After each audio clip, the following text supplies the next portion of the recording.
Welcome back to Frontline News. I'm Kerry Simpson. It's now time for Frontline Business. Now, despite the uncertainty caused by the COVID-19 pandemic, Jamaicans overseas are sending home more money to their loved ones. That's according to the latest Bank of Jamaica BOJ remittance bulletin. The bulletin for September 2020 showed a 30% jump in remittances for the last 6 months, reporting period April to September as net remittance inflows amounted to US $1.41 billion, representing an increase of $325.9 million when compared to the previous period. This improvement emerged from a 24.9% or US $305.1 million increase in remittance inflows. This was further driven by a decrease of 15.2% or US $20.8 million in outflows. The increase in inflows resulted from a growth of 28.6% in remittance companies and an increase of 5.9% in other remittances. For the month of September alone, the data showed net remittance inflows of US $239.2 million, up by 38.4% or US $66.3 million relative to September 2019.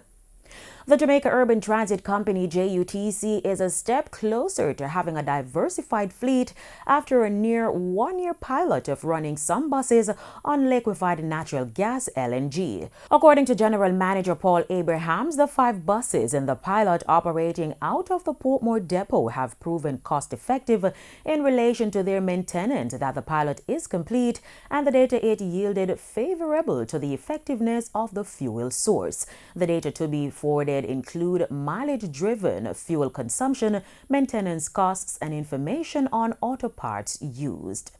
Meanwhile, Black Friday online sales hit a record this year as Americans filled virtual carts instead of real ones due to the COVID-19 pandemic, presented a 22% increase over the previous record of US $7.4 billion set in 2019.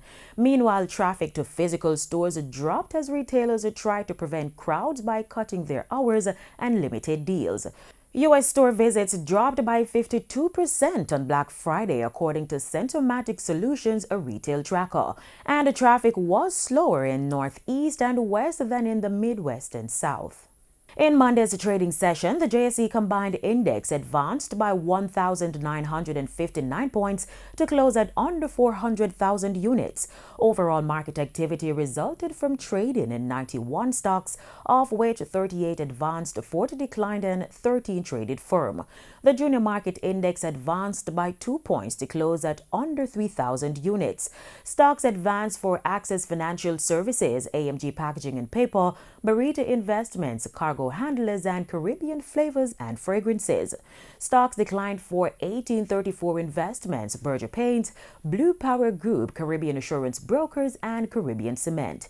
Trading firm were 138 Student Living Jamaica Variable Preference, Derimon Trading, Epley Caribbean Property Fund, and Epley Limited 5% preference shares. Wigton Wind Farm Limited ordinary shares was the volume leader with 4.9 million units, followed by Trans Jamaican Highway Limited with 3.9 million units and Derimon Trading Company Limited with 3.7 million units. And now, the foreign exchange.